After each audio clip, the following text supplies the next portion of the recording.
bakit hindi na lang nila i-post para matigil na yung mga espekulasyon ng mga tao? Para tapos ang usapan.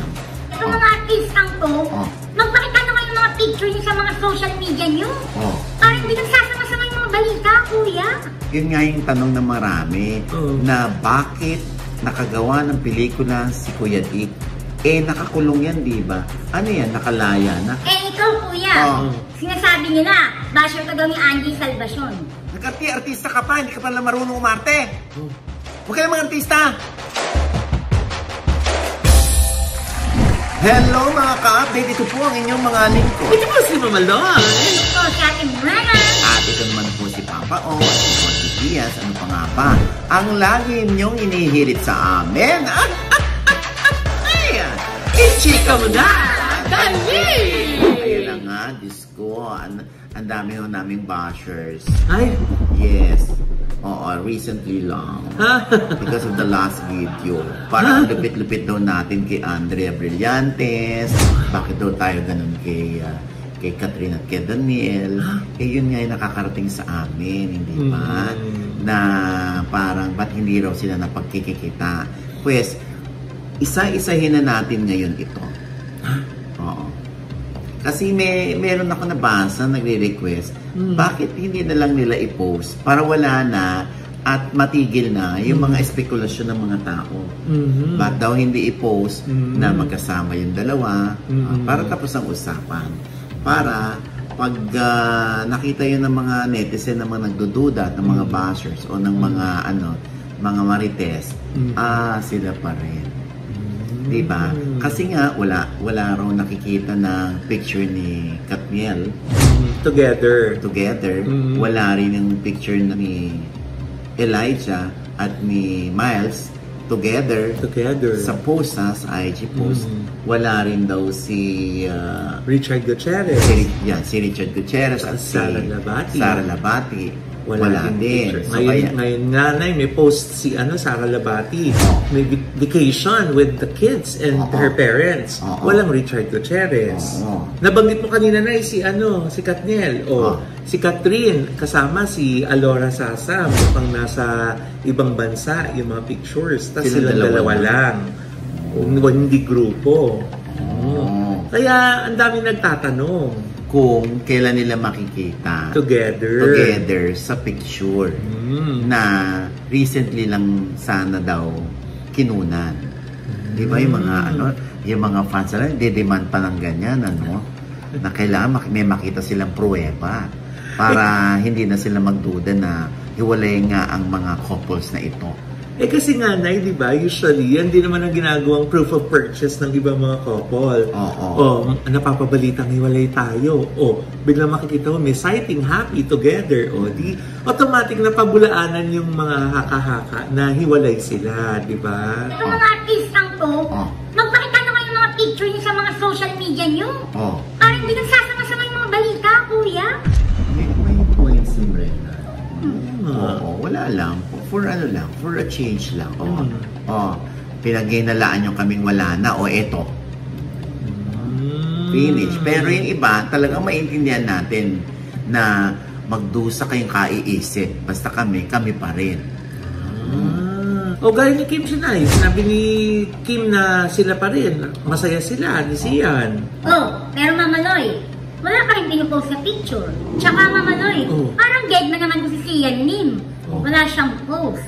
Pwede kayo nalang mag-usap nila kasi lang siya yung tinatawag. Di ba nakakaloka ka? Dito ko Marina. Kaya nakakaloka itong mga showbiz couples na ito, no? At nakakaloka rin ang mga fans sa kanilang mga demand na magpakita sila ng pictures na magkasama sila together. Ay, kuya, wait lang. May nakakalimutan ka. Ano na naman? Liz and kuya, wala rin picture.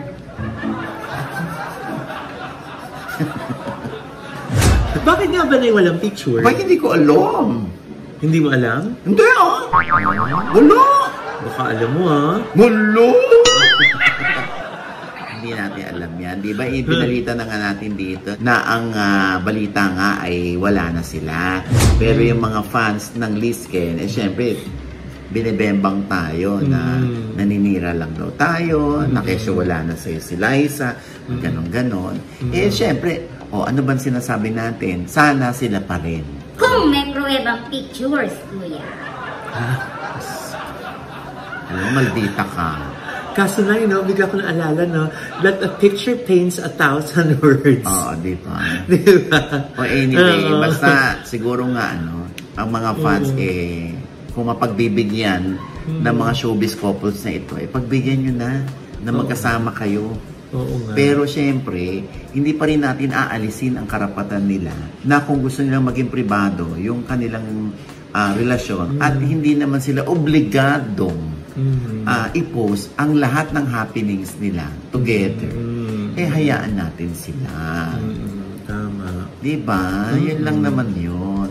Charotero ko si kuya Yun lang talaga yun? Alam mo, mahadero ka na lately. Kaya gusto ka nilang maalis dito eh. Hindi, kuya. Naniniwala naman ako sa'yo. Biglang cambio, hindi ba? Nakakaloka, oo. Hoy, pero Naya, in fairness, pag maraming bashers, marami palang kita, pwede palang pagkakitaan yung mga bashers. Kasi nga, di ba itong si Ines Veneracion? May pinatulan na basher. Tapos umabot ng 15 million views. Wow! Yung kanyang reel na pinost ng isang friend niya. Sino? Yung si Chichirita. Si yung mahaba yung baba. Hindi, totoo naman kiniklaim niya, mahabang baba niya. Diba? At asset niya yun. Deadly weapon daw niya yun. Hindi raw siya pwede tumungo. Alam na. Pets na raw siya pagkakaroon. Ayun nga, Nay. Kasi itong si Ines Veneracion, merong pinatulan na isang basher. Dahil nga, medyo pinupuna kung ano yung itsura niya ngayon. Na tinawag siya mukhang bakla, na may mga pinagawa, gano'n na hindi maganda yung pagkagawa, yung kung ano mga sinabi. Only to have a view of 15 million and counting, ha? Diba? Napikon ba si Ines? Ay, nakakapikon yung tanong mo na, ya. Panoorin natin to. Tagal mo na sa showbiz. Bakit napikon ka pa dun sa isang basher? Actually, madami naman sila. Marami hindi lang naman isa, madami naman sila. Kaya lang yung iba, kapag sinasagot ko, yung iba nag-PPM, nag-sorry, sorry daw kasi kung na-offend daw ako. Kasi yung iba, binubura nila yung mga negative comments nila. Ito lang talagang isa, yung iba talagang gumigising pag sinasagot ko. So ano itong isa na ikinapikon mo? Kung ano-ano mga pinagsasabi sa akin. Hindi. Yung iba kasi, nagsasorry. Tapos yung iba, kapag sinagot mo, humihinto. Siya, talagang nung sinagot ko, hindi talaga siya humihinto. Tapos, dire. Tapos, minimension niya pa ibang tao. Like, si Mon Confiado, minention niya. Kaya nga sabi ko, alam mo, siguro may crush ka kay Mon. O kaya siguro nung kami ni Mon, ikaw yung lihim na patay sa kanya. Tapos, magka-emyo kayo, tapos hindi kanya mapili-pili kasi mas maganda ako sa'yo. Charot. Kasi Gina G siya. Binabanggit si Mon. Kung sino-sino yung mga binabanggit, kaya nakakaloka. Tapos ayun, kesyo bagsak daw yung face ko. Bagsak ba, G? Hindi naman. So yun, sinasagot ko siya. Tapos ayaw puminto. Sabi ko ganun, alam mo, sa lahat ng mga bashers dito, ikaw yung talamak na demonita. Kung ganun. Kasi yung iba, ang babait pala eh. Kumbaga, yung iba nagpapapansin lang, tapos pag pinansin mo, humihinto na, yung iba nagsasorry. Ito talagang mula sa simula hanggang dulo, demonita talaga siya. Pinapanindigan niya talaga na demonita talaga siya. Tapos sabi niya ganun, hoy, sinabi ko lang naman na mukha kang bakla. Hindi daw siya nangaaway, sinabi lang naman daw niya mukha akong bakla. Sabi ko, tingin mo, hindi ka nangaaway dahil sinabihan mo kung mukha akong bakla o kaya bagsak ang face ko. Ano yun? Ang bait-bait mo, no? Ang bait mo talaga. Sa kanya. Diba? Kasi ang hirap kasi sa mga bashers, porket hindi sila sinasagot ng mga artista. Kung makapagsalita sila, akala mo, ang gagaling, akala mo, ang gaganda nila. Sabi ko nga, pag tinignan mo yung mga profile nila, mga mukha namang kabayo. Alam mo yung parang, hindi ba? Hindi, sorry Sabi ko nga, kung mangbabash ka, siguraduhin mo na may sinasabi ka. Kung mambabash ka, siguraduhin mo na mas maganda ka dun sa binabash mo. Kasi, di ba? Kasi kung ka namang kagandahan. Sabi ko nga gano'n, nakakaawa ka kasi parang hindi ka pinalaki ng maayos ng magulang mo. Diba? Yung mga ganun, napipikon ka or gusto mo lang silang balikan para turuan ng leksyon? Ano? Bored lang ako. Actually, bored ako. Katulad nun kasi may show ako sa Japan. So, ang dami kong series of shows. So, syempre, after, meron kaming days na wala kaming show. Syempre, nandun lang kami sa kwarto. After na gumala, kwarto lang, ganyan-ganyan. So, pag nababasa ko, bored, wala akong ginagawa. So, hindi ako pikon. Kasi alam ko naman na, hello, presidente nga, may bashers. Liza Soberano ang napakaganda, may bashers. Alam mo, lahat may bashers. Sabi ko, ako pa ba? Inas generation lang ako. Teka, hindi ako mapipikon sa'yo kasi lahat kami may bashers. Sabi nga nila, kapag wala kang bashers, hindi ka sikat. Chot. How do you defend, Ines, yung mga nagpapa-enhance? Ay, ako, I have nothing against enhancement. Kasi, karapatan natin to eh. Diba? Ito yung gusto natin eh. Sabi ko nga, as long as wala kang tinatapakang tao, wala kang ginagawang masama sa ibang tao, at ito yung nakakapagpasaya sa'yo, then do it. Diba? Ngayon ko ikapangit mo, hindi naman, kumaga ko ikapangit mo, ikaw yun. Bakit? Ikaw ang gumawa nun sa sarili mo eh. Diba? So parang hindi naman ako nangutang, hindi naman ako nang holda, wala akong ginawang masama sa inyo. So, bakit Gina-G? Diba? Diba? So akin, sana matuto lang tayo rumespeto sa karapatan ng bawat isa. Yun yung lagi kong sinasabi sa kanila na, ba't ka nagpagawa ng boobs? Ba't ka nagpagawa ng gano'n? Hindi ka naman nakontento. Ako to eh. Hindi naman ako umutang. Hindi naman pera mo yung ginamit ko. Diba? So ngayon, kung hindi mo gusto, edi huwag ka nalang magsalita. Pero ikaw personally, deep inside, happy ka? Happy naman ako. Sa enhancement na nangyari? In fairness, happy naman ako kasi yung mga taong nakakakita sa akin in person, sabi ko nga sa kanya, alam mo, huwag ka masyadong Gina-G. Gusto mo, kita na lang tayo in person. Kasi hindi naman ako ganun kapangit sa personal, sabi ko. Yang nakita mo, video lang yan. Sabi ko, maaaring hindi ako telegenic, maaaring hindi ako photogenic. May mga artistang ganon na hindi maganda sa video at sa picture, pero pag nakita mo sa personal, mukha pala silang Barbie. Charot! Charot. Baka mamaya, sabi ko nga, huwag kayo masyadong mang-judge kapag video nyo lang nakita. Mang-judge kayo kapag nakita nyo sa personal. Pwede nyo sabihin na, ay, totoo pala, pangit pala siya talaga. Pero once na maganda ang gina-judge nyo, ang binabash nyo, diba, nakakahiya. Sasabihin nyo lang sa sarili nyo, shit, napahiya ako, gina-judge ko, mukha pala siyang manika. Charot na. Diba? Ganun lang yun. Sana respeto lang sa lahat ng artista. Ang lahat naman ng artista nagtatrabaho lang eh. Kung may mga nagpa-enhance man lang, sana respetohin natin. Kasi gusto lang naman namin gumanda. Gusto ko lang naman namin gumanda para sa inyong lahat. Tumaas yung level of confidence. Yes. Kasi lalo na kapag aging, diba? Hindi ko naman dinideny, 43 na ako, diba? Tapos mami na ako, 2 na anak ko. So, syempre, kapag aging ka, madami tayong ginagawa para collagen, inom collagen, diba? Magpa-hypo, magpa-ganon. So, yun, respect na lang din sana. Kasi nga, nasanay sila na walang mga artistang sumasagot eh. Eh ako, patol. So, yung iba, pag pumapatol ako, bumabait sila. Ay, Miss Ines, pasensya na kung nasaktan kita. Ganito lang, ganito, diba? So ako, sasagot ako ng, ayan, may bait ka naman pala eh. Kaya naman pala eh. Diba? Ganun lang yun. Minsan sagutin mo. Kita mo, nung sinagot ko yun, naka 15 million views kami. At ang shot ng Chichirita, kumita ng $300. Di man lang ako binigyan ng kada sagot ko, tumataas yung views eh. Nung una, ano lang yun, 2 million lang. Sagot ako ng sagot kasi wala talaga akong ginagawa. After show, naboboard pa rin ako kasi nga, yung lugar namin, nakaka-board. Sagot lang ako ng sagot. Ma! 5 million na! Push! Sagot ulit. Alam mo, kakapagod nang sumagot kasi ang daming comments. 800 comments yata yun, pero sinasagot ko pa rin talaga. 15 million, o diba? Push! Sige, bash pa. Ayun. Diba? Parang oo nga naman, anong pakialam natin o ng netizen kung nagpagawa man si Ines o nagparitoke ng mukha, hindi niya naman pera yun. Kaya nga. Diba? At saka masaya siya, o di bigay natin sa kanya yun. Tama. Pero dahil dyan na, nagkaroon ng isang bagong perspective tungkol sa mga bashers, no? Na yung mga artista, pag halimbawa may time kayo, bored kayo, at gusto nyo kumatol sa bashers, o baka tumaas yung viewership, o may income, di ba? Correct, oo.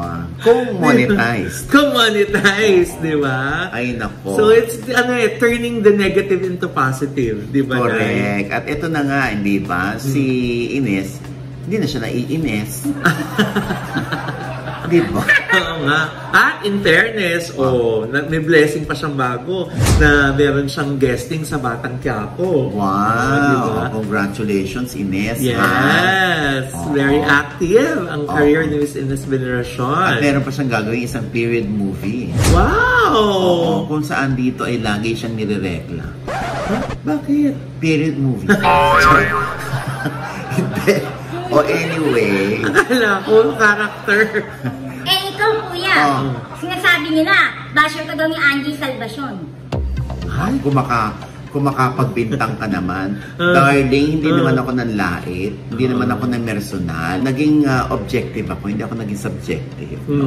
Ang tinignan ko doon ay yung acting ni Angie. At ang isa pang tinignan ko, kung importante ba yung subplot ng pag-iibigan nila ni Kais, yung kanyang ka-love team doon sa Lin lang. Yun lang naman yun.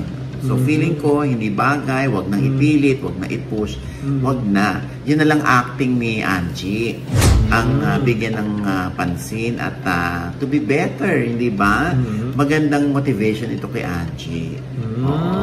Kaso na yung iba nagtatanong, baka daw kayo hindi na-improve or nagagawa ng paraan yung acting ni Angie kasi tapos na yata yung tapos na yung Lin lang. Oo. Opo, natagal na natapos yon bago yata simulan ni Kyla Estrada yung Can't Buy Me Love.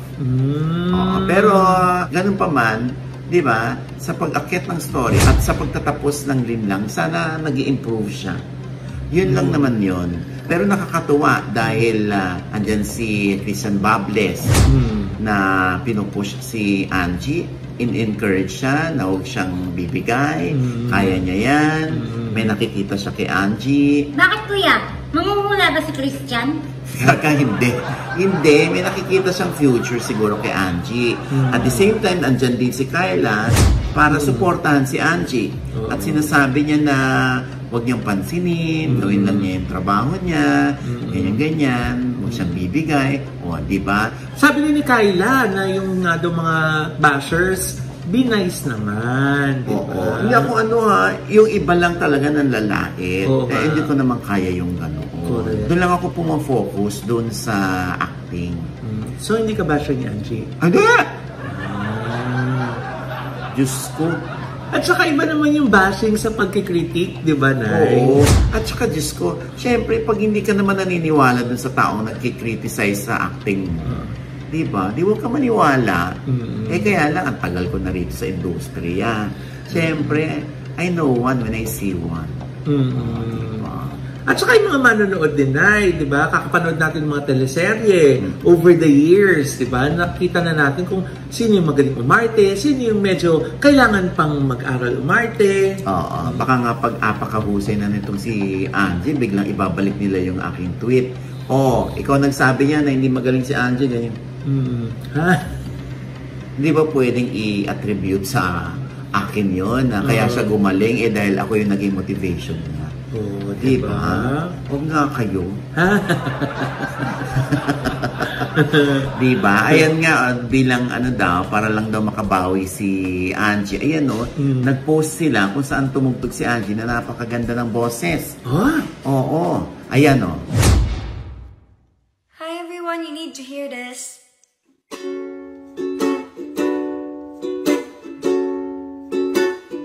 What the world needs now is love.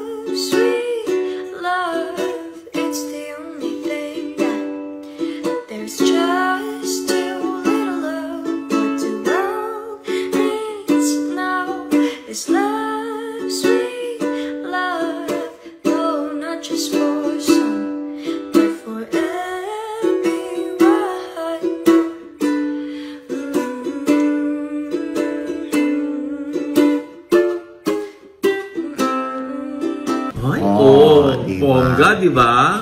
Kuya. Maganda naman pala ang boses niya eh. Di ba? Eh di kuya, kung nga naman siya sa teleserye, bakit hindi na lang pakanta yung dialogue niya? Ginawa mo musical. Ang biling pa. Hindi kuya. Napaganda.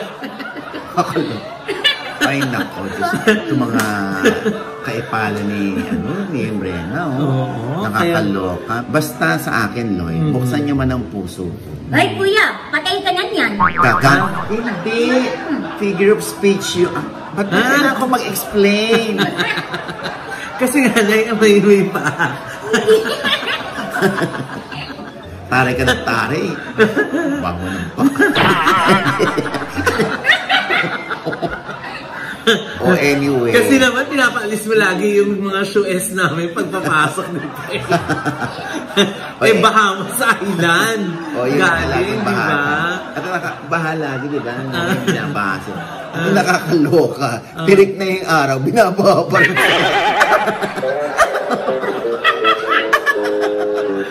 Ewan ko sa inyo, Brenda. Anyway, ayan. Basta, be better na lang. Pag igihan mo, anak, Diyos ko, makukuha mo din yan, promise. Mali mo, isang araw maging parang Yen Santos din siya. Oo nga, si Yen. Di ba? Galing din yun kay nanay. Diyos ko, naalala ko ng 2011 yata yun, Mutya. Di ba? Talagang si Yen ay hindi maka-arte, hindi maka-iyak. Diyos ko talaga. Ang mo? Siyempre, sabi ko sa directors, pwedeng ako na mag-motivate sa kanya, sabi ko sa kanya. Sabi ng assistant director, wag muna. Hayaan mo siya makinig lang ng music. Gusto niya makinig ng music. Tapos ang makagtugtog yung bata. Sana ang buhay ay mayroong kunay. Sana'y pag-ibig na lang ang isipin. Lagi yun. Tapos, ang tagal, sabi ko, my God, anong oras na? Ang tagal na natin, sabi ko sa assistant director, bigay mo na sa akin, ako nang bahala dyan. Direct, si OG na raw ang bahala. Okay na. Okay. Sabi ko ganun. Ano ba yan? Nakakaloka ka! Nag-artista ka pa, hindi ka pala marunong umarte. Huwag ka namang artista! Nakakaloka ka, tinan mo, gusto na namin umuwi. Ikaw hanggang ngayon, hindi ka pa rin makaiyak. Isa-isa at kahuli-huling eksena ito, hindi mo pa magawa. Nakakaloka ka. Andito tayo sa Batangas, ululuwas pa tayo ng Maynila. Ano ba? Sabi ko, ginanon mo. Sorry po. Take na to, take na! Sabi niya, Aris, asa ka na, Aris? Iyak na iyak talaga siya. Cut! Very good! Sabi niya ng director. Very good. Sabi ko, ang galing-galing mo. Sabi niya, ayun na to. Hala, Nay! Talagang, galing-galing mo. Galing-galing mo, anak. Very good ka, ganun-ganun. Diyos ko, alam mo, from then on, Diyos ko, hindi na ako makalimutan ni Yen. Basta pag iiyak siya, alam niya galing sa akin. Di ba? Kasi nga namaos na yung batang kumakanta. Kaka-play. Namaos na yung bata. Alam mo, bagay talaga kayo maging magkapatid ni Joel Lamangan. Di ba? Di ba ganyan din ginawa niya kaya? Marjorie. Di ba? Kaya nga, mula noon, humusay si Yen. Talagang ang pagpapatulo niya ng luha, grabe. Para lang siya may baon-baon, ipaagusin lang niya sa pisngin niya. Ganon. At, isang pruweba dyan ay nanalo pa siya sa Gawad Urian noong 2022 bilang Best Actress sa pelikulang Faraway Land. Bongga! Diba? Di malay natin, baka si Auntie ganyan. Oo, di ba? Minsan kailangan lang i-unlock, di ba, Nay? Minsan yung mga natatagong talento, natatagong husay, kailangan i-unlock lang talaga Kaya nga may mga workshop katulad ng OGDS Acting Workshop. O meron din kami sa Kids Acting Workshop with Candy Pangilinan bilang coach. Ako naman sa 18 and 19. Kaya mag-inquire na kayo dyan. Sa OGDS Acting Workshop fan page. Ano kuya? Para maging Angie Salvacion sila? Gaga, hindi. Para maging Yen Santos sila. From Angie Salvacion to very good Angie Salvacion. Wow! Diba? Kaya Angie, mabait na bata naman yan. Sana makausap mo siya sa Inspires. Diba? Para ma-inspire tayong lahat. Yes. Kasi baka may hugot or karga dyan si Angie. Malay natin. At ito nga si Kuya Dick, di ba? Nakakaloka. Viral ang one-on-one interview ko sa kanya. Hindi. Naku, nakakaloka. Yun nga yung tanong ng marami na bakit nakagawa ng pelikula si Kuya Dick. Nakakulong yan, di ba? Ano yan? Nakalaya na, kaya nakagawa ng pelikula. Ang paliwanag ni Kuya Dick, eto. Sinulong nila ako. Hindi, yun na nga Parang, siyempre ito na lang muna. Sisimulan natin sa, andito po kay OG. At once and for all, hindi po ako nakulong. Minsan nilalagyan ko na lang yung kunyari. Di ba nakakulong siya? Lalagyan ko na lang ng icon na nakaganon. Kasi kung sasagot pa ako, baka humaba. So, yung iba naman, inilalagyan ko na lang ng heart kapag may hatred. Parang ganon na lang. Wala tayong magagawa Parang hindi naman lahat nakakaintindi. Kaya lang, hindi ko rin maintindihan. Di ba, ini-emote ko sa yung kanina? Na ganon na ba talaga tayo ngayon? Ganon na ba talaga ang tao ngayon? Yung napaka-irresponsable na, yung, okay, totoo yun, lumabas sa news. Pero hindi naman sinasabi ng news ko ano yung mga legal procedure na mangyayari. Tama? Kung sasabihin, talaga nakapatay siya ng tao. Halimbawa lang, nakapatay ng tao at siya nahaturan ng ganito. Tapos na. Pero hindi nila sinasabi na, pero nakikipaglaban pa siya, walang ganun. Actually, ayaw kasing pahabain kasi nga, lumalaban pa tayo. Kaya lang, ang sinasabi ko lang, bakit ganun? Noong negatibo, ang laki-laki ng balita. Banner story pa. Yes, pinagpiestahan ako. Pero bakit noong inakwit ako at dinismiss ang kaso ng Court of Appeals? Bakit hindi nyo rin pinagpiestahan at di kayo nag-hallelujah? Na hallelujah, hindi totoo. Sinabi ng Court of Appeals na wala siyang kasalanan. At hindi siya pwedeng i-link doon sa nangyaring irregularities or something dahil walang pruweba. Bakit nung inilabas yun sa isang ganito lang na tabloid yata, ganyan? Maliit na story lang. Pero nung may kaso, parang ang laki front page pa ako sa mga... Of course, I know the reason. Pero yung paliliwanag sa tao na sinasabi ng ganito na korting ito, na wala siyang kasalanan, ba't tayo yung pag-usapan nyo? So I find it unfair. Ayun. Hindi siya nakulong at inilalaban pa rin yung kanyang kaso. Pero na-dismiss na yung kaso kaya lang lumalaban pa rin yung kabila.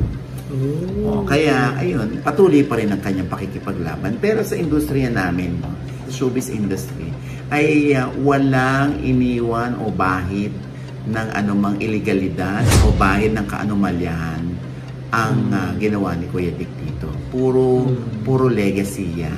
Kaya nga si Kuya Dick, parang yung pangalan niyang maganda na inipo niya dito sa showbiz at ginrow niya, parang sa politika pa nasira.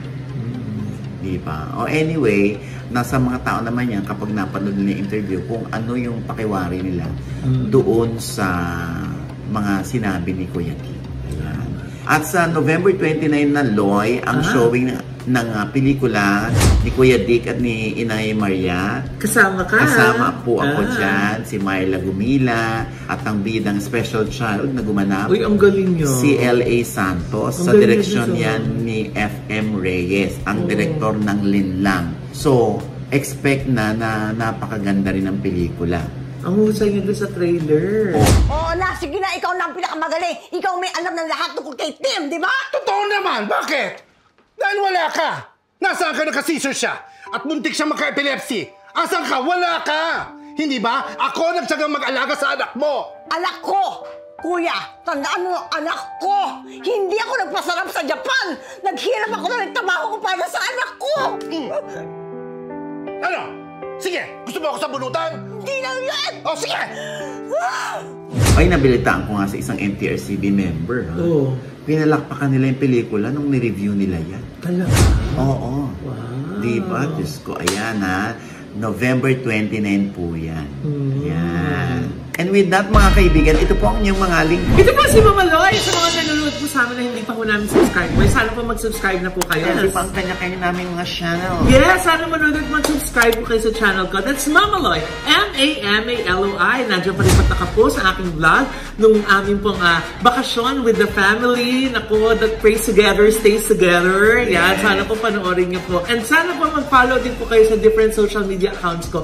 Para naman po maka 5,000 na po ako sa Facebook. Yes. Nay, diba? Pa-birthday niyo na po sa akin ngayong birthday month ko. At syempre, Nay, huwag natin kalimutan, pasalamatan ang RCC, Staffing Solution USA, para sa lahat ng mga gustong maging teachers abroad, diba? Yung mga teachers at saka yung mga iba't yung mga hospitality industry. Yes, oo. Ayan ang kanilang Facebook account, no? Kung gusto niyo mag-message sa kanila, Diyos ko, madali kayong matutulungan yan at legit po yan. Yes, ang dami na pong napalipad, nabigyan ng trabaho, Correct. natulungang magkaroon o maisa katuparan ang kanilang American dream with their families. Kasi pwede pong madala yung pamilya kapag kayo po ay nagkaroon ng visa as a teacher, di ba, Nay?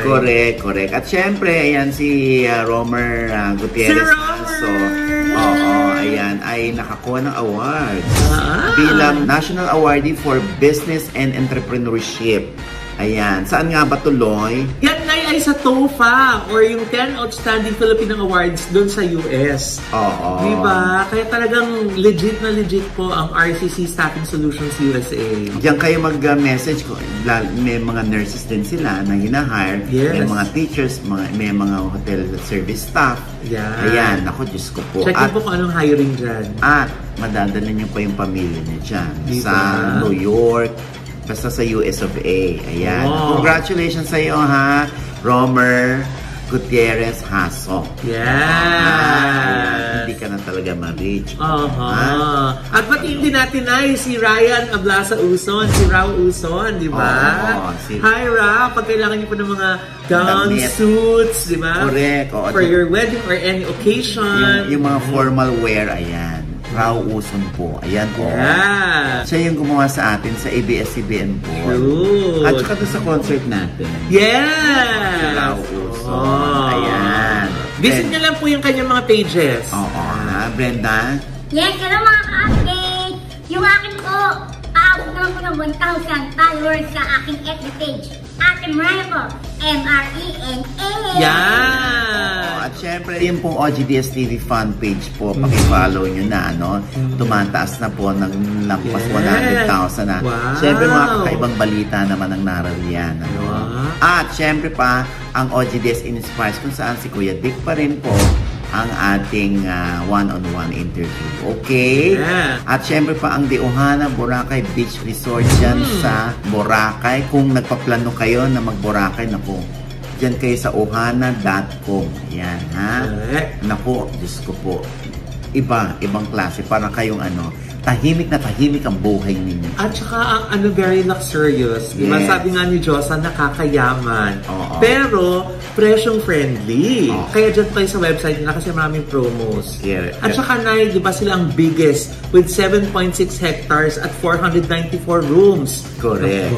Oo, diba? At syempre pa, ito pa rin po ang inyong lingkod, Papa Owasin Onitian, sa lagi nagsasabi at nagpapaalala sa inyo na sa tuwing gigising po tayo tuwing umaga, huwag na huwag po tayong makakalimot magpasalamat sa Panginoon dahil tayo kanyang ginising. Ibig sabihin, may mission pa rin po tayo sa buhay. Sabay sabing, every gising is a blessing! At ano pa nga ba ang lagi niyong inihihilit sa amin? Chika mo na! Dali! Nakakamiss yung song natin, Oo, pero nakakaloka. Hanggang ngayon, wala pong 1,000 yung followers ni Imrena. Kasi nga maldi-maldita ka. Kuya, doon na naman sa mga nagkakagusto sa akin. Meron pa ba? Meron pa kuya. Ang tagal na lang. Ang tagal na din hindi nagna-knock-knock, Nay. Oo nga may knock-knock ka ba dyan? Sige kuya, knock-knock. Who's there? Angie. Ay! Angie who? Angie kita malilimutan. Angie kita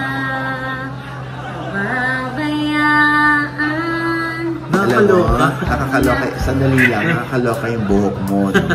Para kang hitad na hitad yan.